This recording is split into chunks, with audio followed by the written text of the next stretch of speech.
the story of White Boy Rick, a kid who became a police informant at 14.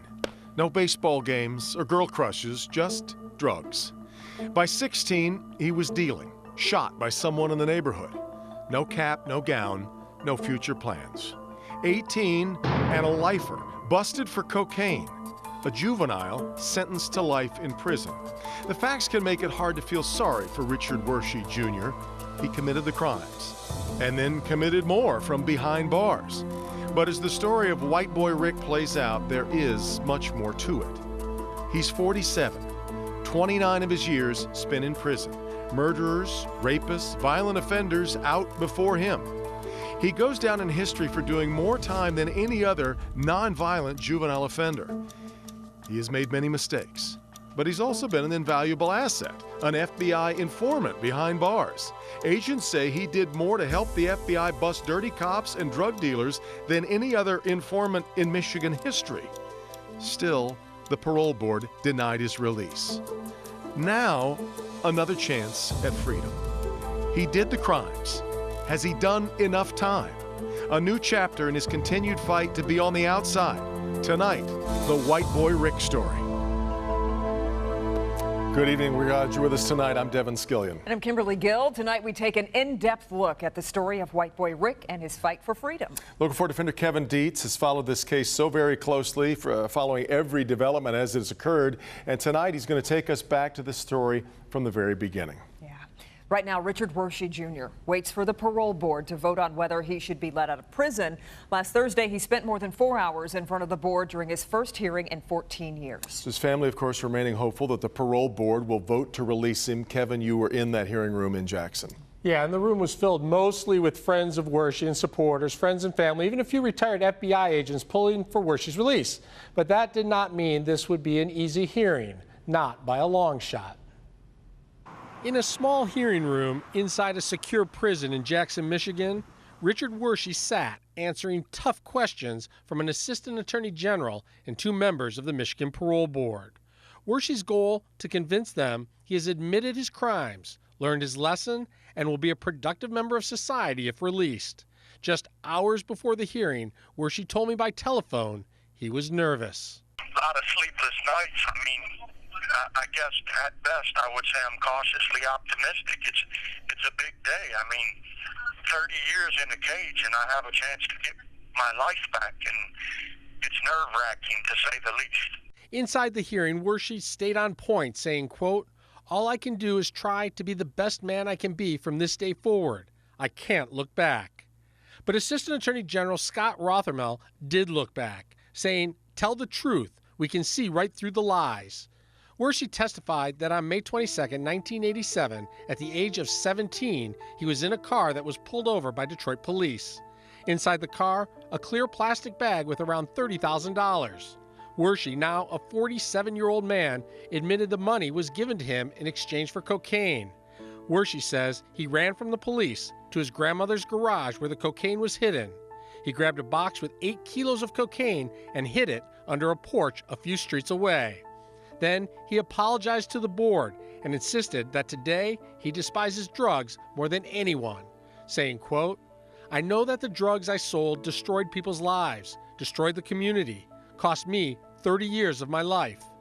And I feel I have done the time and have been rehabilitated. I wouldn't return to that life." It was a grueling 4-hour hearing that left Wershey's sister Dawn hopeful. I think he's very remorseful for the crimes that he's committed, especially while incarcerated. And I can tell you, he won't be back. He wants a new start. He wants his family. He wants his kids.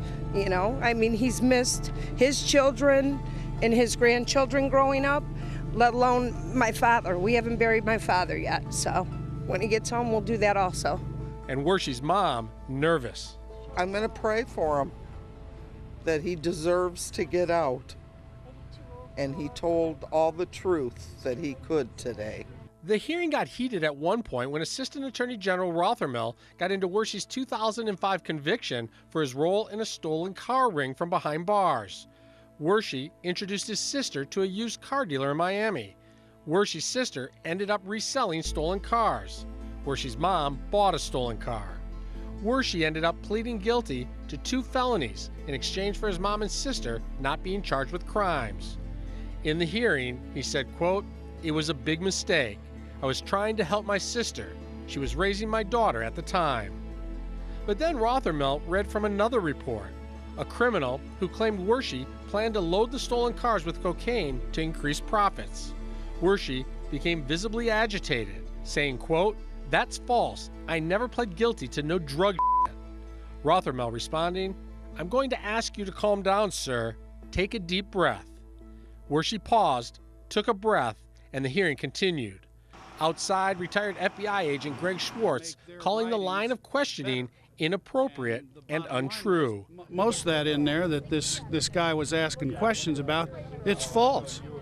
And yet he just assumed it was all true. Well, did you do the investigation? Did you speak with the investigator down in Florida? No. Well, I have. Schwartz says not only was Wershey recruited and paid by police as a 14-year-old 8th grader to buy drugs and snitch on dealers in Detroit, but while in prison, he was the key to a major sting operation that led to nearly a dozen arrests. Schwartz calls Wershey the single most important police informant in Michigan history. I've never seen anybody cooperate like Richard Wershey. I mean, he literally had the safety of undercover agents in the palm of his hand, and he always did the right thing. Retired FBI agent Herm Groman was at the hearing too. He says Wershey helped law enforcement in many important national cases too. When Wershey was in the Federal Witness Protection Program in custody, how he cooperated on a number of matters there, including a murder plot involving a major organized crime figure from New York. The parole board put on the record that Wershey got into trouble once for gambling and twice for fighting during his nearly 30 years while incarcerated. Attorney Ralph Muselli insisting Wershey's 29 years served and his cooperation with police against other criminals outweighs his drug dealing as a teenager and criminal conviction and violations from behind bars. Enough is enough. He spent enough time for what he did. The proportionality is starting to overwhelm. Wershey closed the parole hearing telling the board, quote, "I'm nearly 50 years old. The only thing I can tell you, I'm not the person I was." Then promising if released, he will stay out of trouble, saying, quote, "All I can give you is my word that I'll never commit another crime. If you don't want to believe me, I understand. I'm a criminal, but all I can give you is my word as a man." After the hearing, I spoke with Wershey by telephone. He told me the hearing was difficult. He wanted to focus on the good things he has done while locked up, but the questioning kept circling back to the mistakes he has made during his life. He realizes the board does not take parole lightly, and he was grateful to get a chance to make his case after all these years. Now, Kevin, you've followed the developments of White Boy Rick's story for years, traveling even to prison to speak with Rick Wershey about his life and why he thinks the parole board has refused to let him out. A teenager when all this started, and now Wershey served, as we mentioned, more time than any non-violent juvenile offender in Michigan history, but you've spoken to him frequently during all this time. Yeah, and when you sit with Wershey, he's not intimidating, he's not a scary figure, and even though he dropped out of school in the 9th grade, you can tell he's intelligent. He seems to have a hard time saying no to people, and when police asked him to help bust drug dealers at the age of 14, he was all in. Yeah. This is Rick Wershey decades ago, a skinny kid with moppy hair, a 17-year-old boy arrested for selling 8 kilos of cocaine. The media gave him the nickname White Boy Rick, and it stuck. A judge sent him to prison for life without parole, and while in prison, he was convicted of partaking in a stolen car ring from behind bars. He told Local 4 way back in 1990 that he made mistakes, but was willing to make up for it by turning in some of Detroit's most powerful people. 7 or 10 police, that's nothing. The corruption runs so deep in there, it's a shame, man. More than 10,000 days have passed since Wershey was first locked up. The Michigan Constitution no longer allows life sentences without parole for minors arrested on drug charges. But Rick Wershey is still here. He is now a 47-year-old man. 29 years have passed. It is unheard of for nonviolent juvenile offenders. Even more bizarre because Rick Wershey has cooperated with police.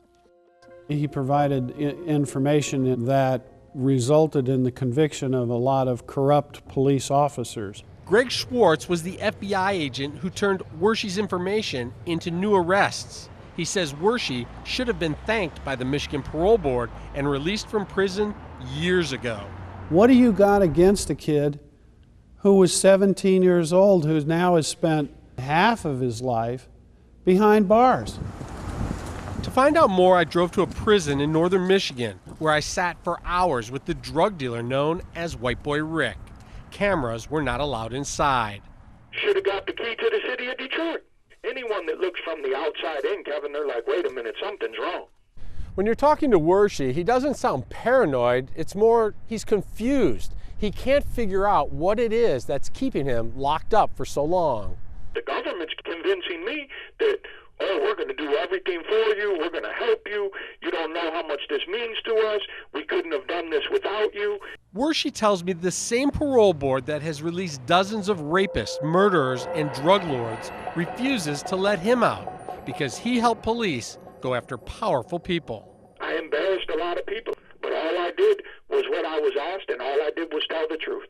In an attempt to shorten his prison time, Wershe gave the FBI information that led to the arrest of family and friends of Coleman A. Young, the former mayor's favorite bodyguard Jimmy Harris, his brother-in-law Willie Volson, and niece Kathy Volson Curry were all arrested as a result of Wershe's cooperation.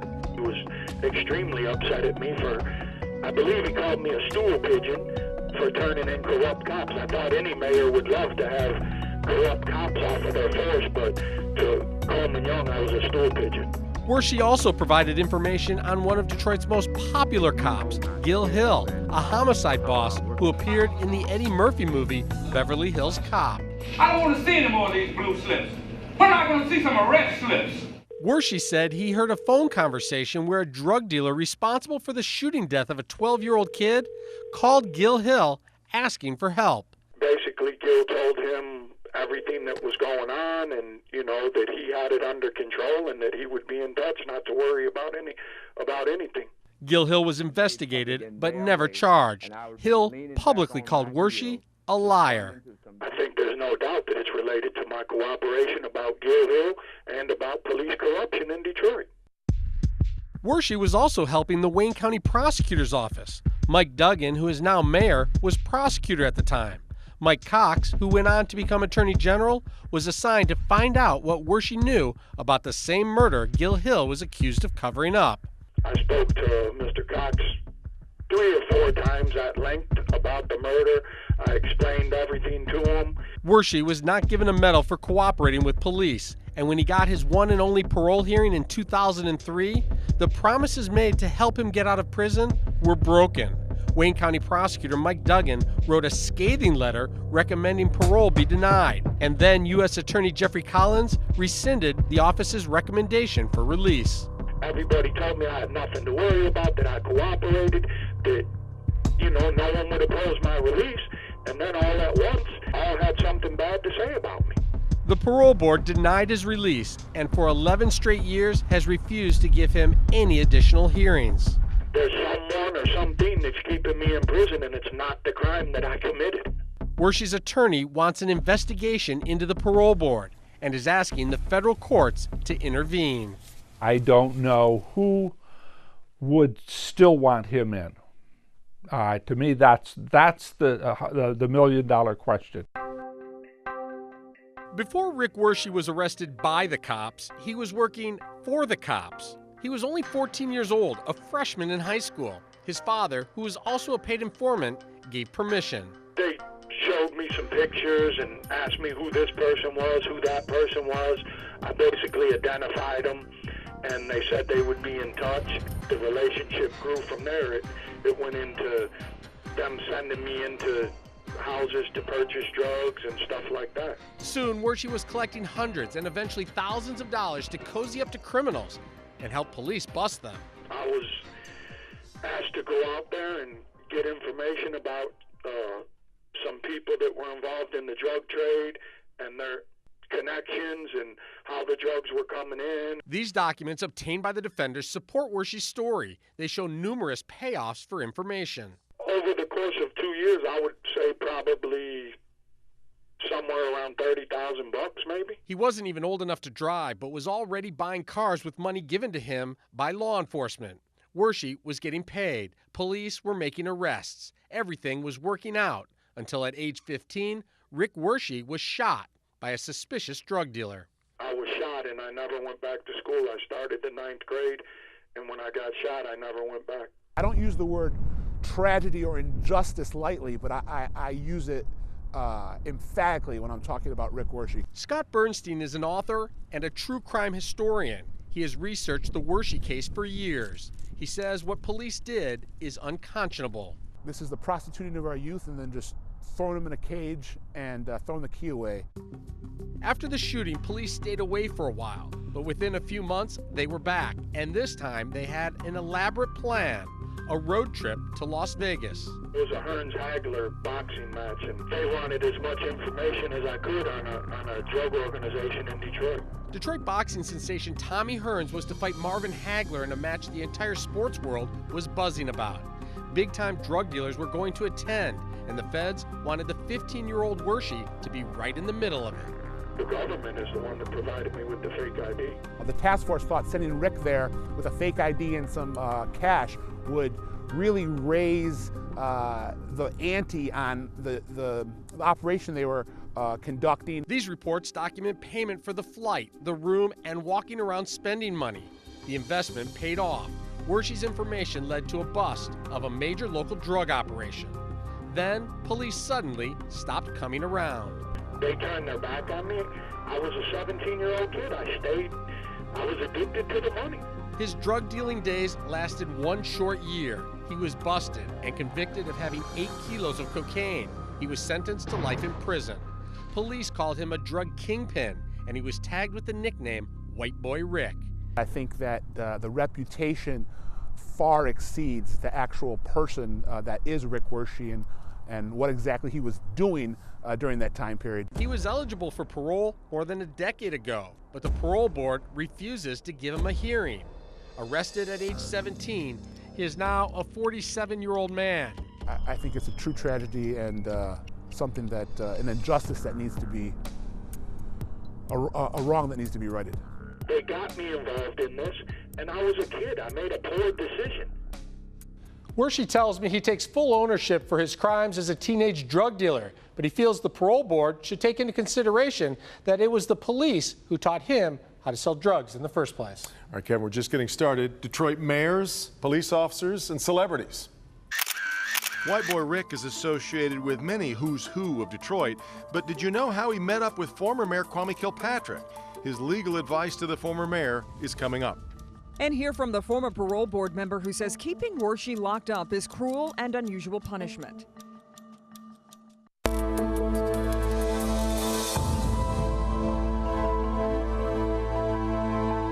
Welcome back. Rick Wershey acknowledges his crimes and he has served his time, but also points out that murderers and rapists have served less time than he has. Yeah, because remember, he was convicted as a nonviolent juvenile offender. In fact, the parole board routinely releases criminals arrested for carjackings, drive-by shootings, attempted murders, and other violent crimes after 10 to 15 years.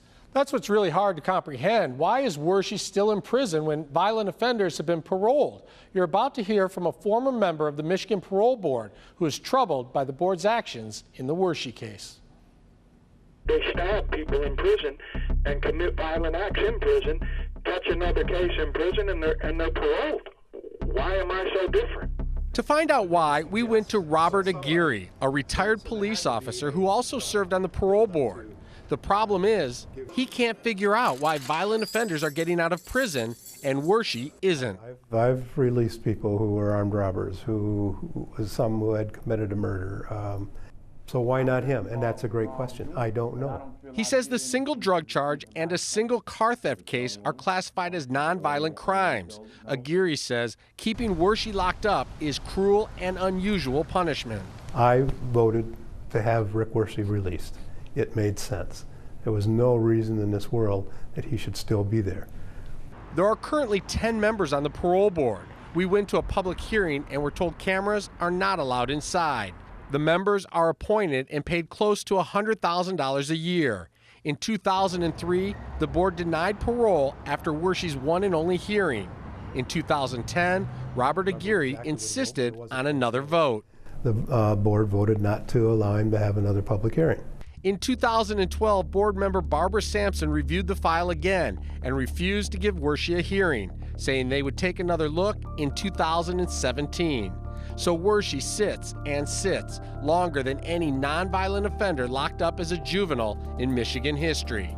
The cost to taxpayers, approximately $800,000. Former parole board member Robert Aguirre attended Wershe's hearing last week as an observer in support of his release. He sent a lengthy letter to current board members detailing why he thinks they should vote to approve his parole hearing this time around. Well, lights, camera, action, Hollywood is all over the White Boy Rick story.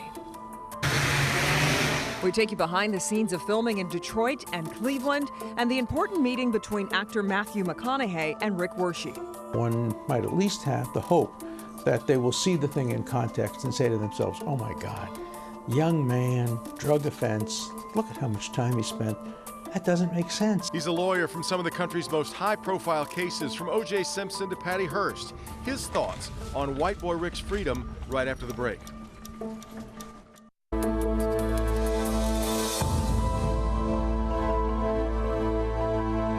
We'll continue the story now with a man who's considered to be one of the country's great legal minds, involved in a lot of high-profile cases, including O.J. Simpson, Mike Tyson, the Patty Hearst case, and now we should mention the female genital mutilation case that's happening in federal court here in Detroit. Right, and Kevin has spoken to several experts and insiders about his case, including attorney Alan Dershowitz. That's right. I traveled to New York to meet with Alan Dershowitz. He examined the Wershe file in detail and was not holding back any punches when it came to his position on Rick Wershe's continued incarceration. This is the Klaus von Bülow case that I was the appellate lawyer, and you don't get too many cases where the reversal of the conviction makes the front page of the New York Times. Attorney Alan Dershowitz has an office full of memories from the big cases: O.J. Simpson, Mike Tyson, Patty Hearst, Jim Baker. He has a letter President Clinton sent him in his final days of office. And had two young people on the same page, a young guy named Bill Clinton and a young guy named Alan Dershowitz. We went to New York City, the Big Apple, to talk to one of the biggest legal minds in America about Michigan's longest-serving nonviolent juvenile offender. Dershowitz examined the court pleadings and says it doesn't add up. He can't see any reason Rick Wershe should still be behind bars. This is a terrible, terrible injustice. Yes, Wershe sold cocaine, but he was 17 years old. He has no record of violence. Dershowitz says Michigan is treating him worse than a killer. The idea that he's being kept in jail because of something they know but won't share with him or the general public is completely antagonistic to American democratic principles. Remember, Wershe was one of the best police informants of all time in the state of Michigan, helping federal officials put dozens of bad guys away, including dirty cops and former Mayor Coleman Young's brother-in-law and niece. Wershe was promised his cooperation would earn him favor for release. Then the feds double-crossed him and said he should stay behind bars. It's very tough to be an informer. You're risking your life when you inform against tough people for the government. Dershowitz thinks Wershe should sue the government for breach of contract. When you're an informer, that's a job, and promises are made. Those promises should be enforceable. Some say Wershe deserves to be where he is, especially because he screwed up in prison by getting caught up in a car theft ring. Dershowitz says that was minor and has nothing to do with this outrageously long incarceration. Parole boards look for any excuse to do nothing, and this conviction while in prison provides the perfect excuse for doing nothing. So why is Rick Wershe still behind bars? There's someone or something that's keeping me in prison, and it's not the crime that I committed. Dershowitz suspects it's mostly politics. He says the United States Supreme Court has let Wershe down. It's a violation of the spirit, if not the letter, of the cruel and unusual punishment provision. This sentence has so many constitutional problems that one would hope a court would look at it very skeptically. Dershowitz has spoken with Wershe's attorney and has offered to help if needed. His expertise would be in the federal courts if Wershe is denied parole once again. Well, the White Boy Rick story involves many famous faces, movers and shakers in Detroit from his time as a drug dealer on the streets until now behind bars. We've already highlighted a few of those tonight, but there are a couple of unexpected relationships that Wershey had, Kevin. That's right, and one is with musician Kid Rock. The two grew up near each other, and Kid Rock spoke on Wershey's behalf at his 2003 parole hearing. The plan backfired when police told the parole board they were worried Wershey would get out and get caught up with a troublemaking wild musician crowd. He had researched and known the truth, and he was like, man, this is wrong. The guy didn't come down there like because he's a rock star or a rapper to say, oh, drugs are okay or any of that. We've had discussions, and he was like, man, this is wrong. These people have been lied to, the community's been lied to, and he just tried to help me. That's one. Another interesting connection White Boy Rick has is with former mayor of Detroit, Kwame Kilpatrick, and behind bars of all places. As we know, Kilpatrick is serving 28 years in a federal prison for racketeering, but before that, Kilpatrick spent 18 months in a state prison for lying about his income and failing to pay the city of Detroit court-ordered restitution payments. Kwame Kilpatrick and Richard Wershey ended up in the same prison block and chatted often. Wershey was right next to the former mayor the day Kilpatrick received a phone call to inform him that the federal government was indicting him on racketeering charges.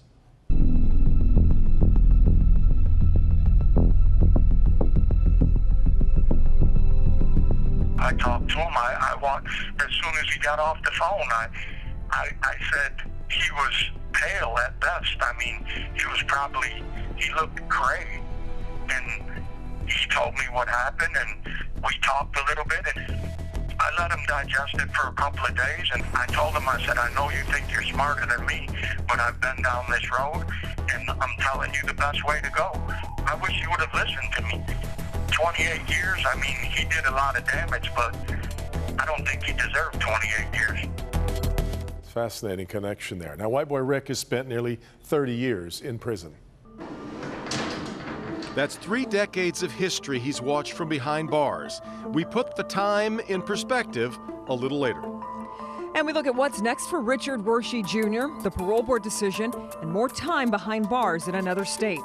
The White Boy Rick story returns right after the break.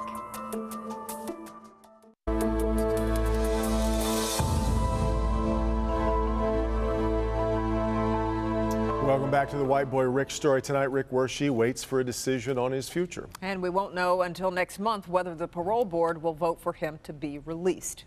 And even if the answer is yes, that doesn't mean immediate freedom for Rick Wershey. So looking ahead to what could happen next, no doubt more intricately than just about anybody else, his attorney, Ralph Muselli. Ralph, very good to have you with us here. You were there for Thursday's hearing. I was there. I know it was not an easy day for your client.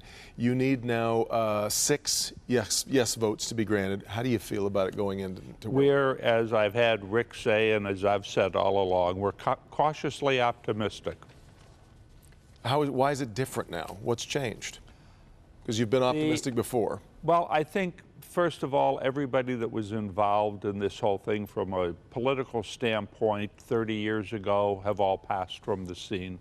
Second of all, the people of the country, through their appellate court system, have decided that for nonviolent crimes, even for violent crimes like murder in the first degree, committed by people that were juveniles at the time, you can't just throw the key away. You have to give them a reasonable expectation of release. And I think the parole board is considering that. Now, Ralph, I know you testified that a man who admitted to killing 30 people was paroled after fewer years than Rick Wershey. Why are the decisions of the parole board, why are their decisions as important in other cases when dealing with this case? You're going to have to ask them. That's been, that's the $64,000. But I thought this was about this was about Rick Wershey, right? You don't involve other cases. This parole hearing is about Rick Wershey. All of the people that were involved back in the 80s and 90s in the drug scene, the people that he helped put in jail, like the gang that he helped break. They spent 14 years in jail. he's still in, going on 30 years. The one assassin, he's been on television in this area before. He spent 18 years in. He said that I admit to 30 murders. Why is Rick still in jail? Talking about some of those cases, a lot of people are worried about Rick's safety if he gets out. How does he stay safe? Yeah, and yeah. Other people tell us he's never had a job in his life. He hasn't learned many skills in prison. How does he succeed if he gets out? First of all, as far as his safety, he recognizes that his life may be in danger. But as he told me several years ago, right now, I don't have a life. I'll take my chances. As far as having a skill, I've been contacted by employers in the area, manufacturers who said, when he gets out, let us know. We'll give him an interview. We will train him. So where normally you learn how to be a machinist at 20, he's going to learn how to be a machinist at 49. But Rob, we got this other enormous complicating factor. If he gets out, he would have 30 days notice to get out. But then we have these 22 months that he is still due to do in Florida for the selling, stolen car theft from inside behind bars. How would that then? You seem to be confident that he wouldn't necessarily have to do that time. I just heard from a colleague in Florida today that I've been working with, and we're going to have a conversation over the telephone with the prosecuting attorney from Martin County.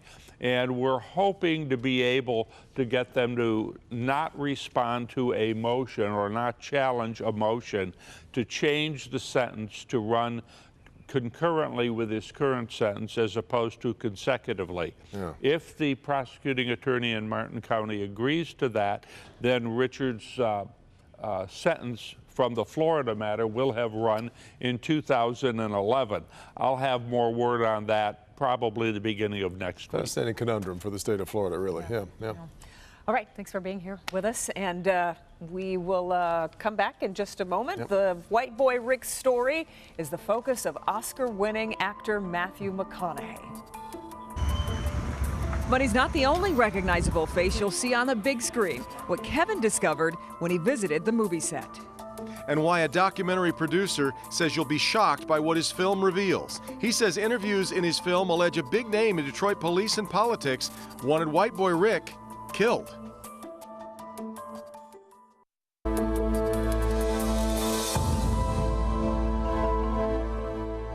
Well, a lot of work is being done to tell white boy Rick's story, including a documentary released earlier this year. And in it, the producer says new interviews allege a big name in Detroit police and politics wanted were she killed. Kevin? This producer spoke to a former hitman who made allegations about now deceased homicide cop Gil Hill. People outside of Detroit who don't know the story are going to be incredulous. He was a serious drug dealer for a matter of months. The producer says his story will shock the world. What will shock Metro Detroiters are new, unsubstantiated allegations in the movie from a former Detroit hitman against one of the biggest names in Detroit politics. He wanted us to make sure that we kill white boy Rick because he was knowing too much about the mayor, the chief of police, and everybody else. Nate Boone Kraft went to prison for killing 30 people. He got out by cooperating with police to catch other criminals. Now, for the first time, in the documentary 650 Lifer, The Legend of White Boy Rick, Transition Studios will air Nate Kraft's interview, where he reveals the name of the person he says wanted him to kill Rick Wershey. This came from Gil Hill, mouth to me. But we got to make sure that it don't lead back to no one. I said, well, you know me, all my hits don't lead back to no one. Gil Hill is the former Detroit homicide detective turned city council president who became famous for his acting role in the blockbuster movie Beverly Hills Cop. I don't want to see any more of these blue slips.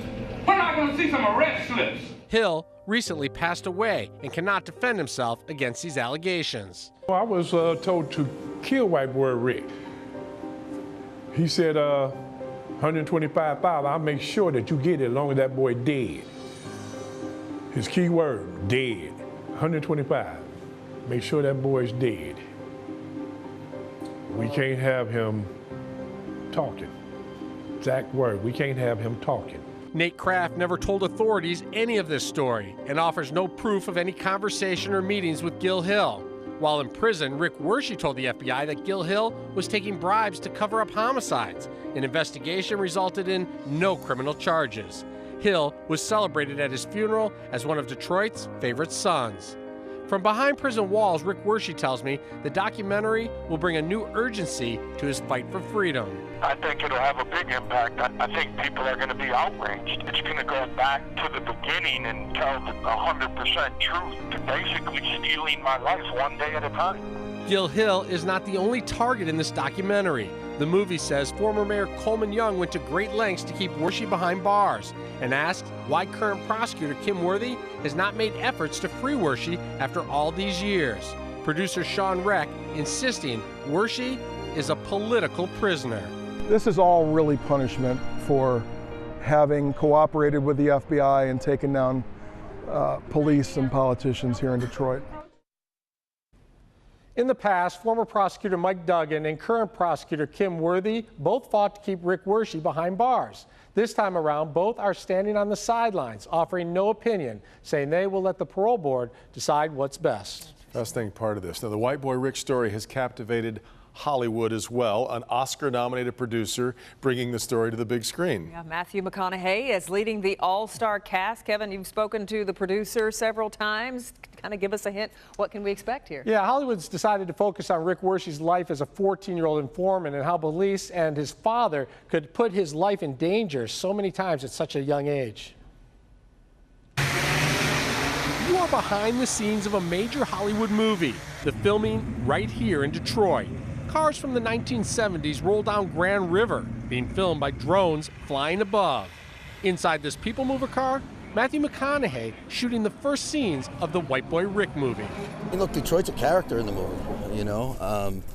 It's a character in the story. Scott Franklin is producing the movie White Boy Rick. And hearing, you know, finding out that it was a true story, it was just fascinating. Franklin has produced many big movies and has been nominated for an Oscar. He says this movie has drawn some of the biggest names in Hollywood because the story is so incredible. It's not necessarily even, you know, the injustice that's been done to him since, but, you know, that trained FBI agents and law enforcement and police officers would actually manipulate a 14-year-old kid to the extent that they did. I mean, you know, when they met Rick, he had never seen a drug. He'd never sold a drug. Matthew McConaughey plays his father in the movie. The Hollywood megastar checked into the Oaks Correctional Facility in Manistee, Michigan for a face-to-face prison meeting with inmate Rick Wershey. It was awesome. He's real down to earth. I love him. Nice guy. You know, I think he'll do great playing the part of my father. I think he's real passionate about the story, and he sees, you know, the injustice in it. We all talked, laughed, you know, took some pictures. We shared some moments. We talked about, you know, a lot of things. I couldn't have a better day in prison right now. It was a good meeting, and I came out of it feeling even better. To be honest, it makes me feel like he genuinely cares. He could have done this project and went on. And for someone that's been in prison for 30 years, you really don't think that people care about you anymore. And these people don't have to care about me. They don't need to care about Rick Wershey, but they do. Rick Wershey will be played by a 15-year-old kid from Baltimore who has never acted. The producer calls it a life-changing experience. We did a screen test. We put him with Matthew. The kid really brings it. The majority of the movie was shot in Cleveland because of Ohio's generous movie tax credits. It wraps in Miami this week and is scheduled to hit the theaters in January. Now, Kevin, I know you recently spent a few days in Cleveland. I'm sure that was fun. Oh. I've been on a couple of movie sets before. It's always surprising how many takes the director wants. Same situation here. Yeah, you can see why movies are so expensive to make. This was a winter scene, and they're supposed to, Rick Wershey's going to deliver a pizza, and they have 100 extras in winter coats, and they're spending all kinds of money. And they end up start filming this scene at 7 at night, and they don't wrap until 1:30 in the morning.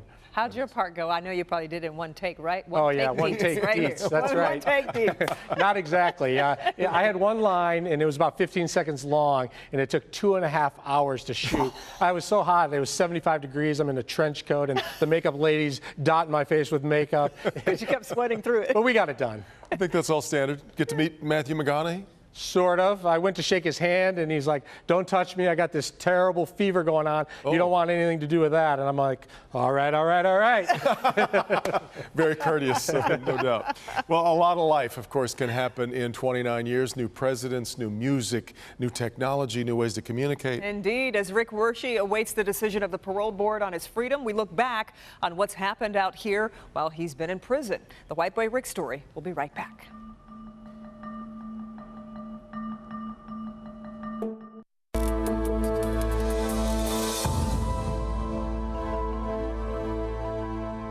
Rick Wershey has spent more of his life behind bars than as a free man. By quite a bit, actually. We wanted to put that in perspective, so here's a look at the history that's played out while he's been in prison. 1988. It was Guns N' Roses providing the soundtrack the year Rick Wershey went to prison. The news was peppered with talk of the Iran-Contra scandal. The theaters were bringing us Rain Man with Tom Cruise and Dustin Hoffman, Die Hard with Bruce Willis, and Coming to America with Eddie Murphy and Arsenio Hall. Just make it nice and neat. If you were going to see that movie, it only set you back $3.50. A postage stamp was a quarter, and a gallon of gas didn't even cost $1. It was 91 cents. We were still relatively naive about terrorism. The Twin Towers still stood guard over Lower Manhattan. But sadly, we were starting an education that continues today. Pan Am Flight 103 exploded over Lockerbie, Scotland, killing all 259 people on board and 11 more on the ground. And we found out about it on evening newscasts and newspapers. It wasn't exactly news on demand. There was no iPhone yet. Never mind streaming music and videos, you probably didn't even have an email address. That was 6 mayors ago in the city of Detroit. Volunteer for what purpose? And the United States is on its 6th president since then. In fact, if we'd been paying attention, Donald Trump was giving Oprah a little glimpse of the future in 1988. You've said, though, that if you did run for president, you believe you'd win. Well, I don't know. I think I'd win. I tell you what, I wouldn't go in to lose. I've never gone in to lose in my life. And if I did decide to do it, I think I'd be inclined, I would say that I would have a hell of a chance of winning, because I think people, I don't know how your audience feels, but I think people are tired of seeing the United States ripped off. Yes, the theme that would carry him to the White House 3 decades later. For Rick Wershey, and for that matter, all those behind bars counting the days since '88, the span of events, trends, and milestones is sweeping. It includes, but is not limited to, 3 Detroit Stanley Cups, 3 Detroit NBA championships, the O.J. Simpson Odyssey, the Macarena, all 7 Harry Potter books, Eminem, the White Stripes, 8 Olympiads, Monica Lewinsky, the Janet Jackson halftime show, ringtones, Facebook, Call of Duty, Y2K, taking off your shoes at the airport, Amazon, Quicken Loans, Slo's Barbecue, Completing the Process, the Chevy Volt, Mad Men, I'ma Let You Finish, Daft Punk, Detroit Casinos, the Arab Spring, One Tough Nerd, Hanging Chads, VR Goggles, Shinola, the Q-Line, Kale and Quinoa, the Detroit Bankruptcy, the Grand Bargain, Tickle Me Elmo, Wi-Fi, Bluetooth, and a Detroit mayor sent to prison.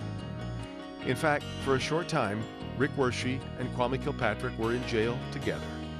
Yes, things are a little different than they were the year Rick Wershey was sentenced to prison in 1988. Quite a sweep of time. And Kevin, it's interesting, you've been covering this story for about half the time that he's been in jail. You covered that first hearing back in 2003, right? That's right. I've been covering this story for 15 years, and I've been talking to Rick Wershey on the phone regularly the last 4. And he tells me all the time that he's scared to be released. I mean, he really is terrified. The world is moving so fast, and he knows it's going to take some time to adjust to this speed of life. But he feels like he spent a large number of his years behind bars, and he feels like he deserves his chance to get out and try. He watches television while he's in prison, so he knows all of these things that's going on. But if you gave him a cell phone, he probably wouldn't know what to do with it. He would have no idea how to dial it up or use an app or any of the things we do all the time. Well, we talk about people being institutionalized by an institution like that. Given the age that he went in, it's really no surprise at all. All right, Kevin, we will, of course, continue to follow Rick Wershey's case, bring you developments as this story continues to unfold. That next parole board meeting is is in July.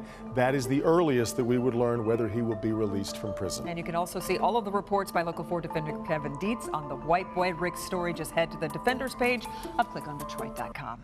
We'll see you back here tonight for Local 4 News at 11. Thanks for being with us tonight.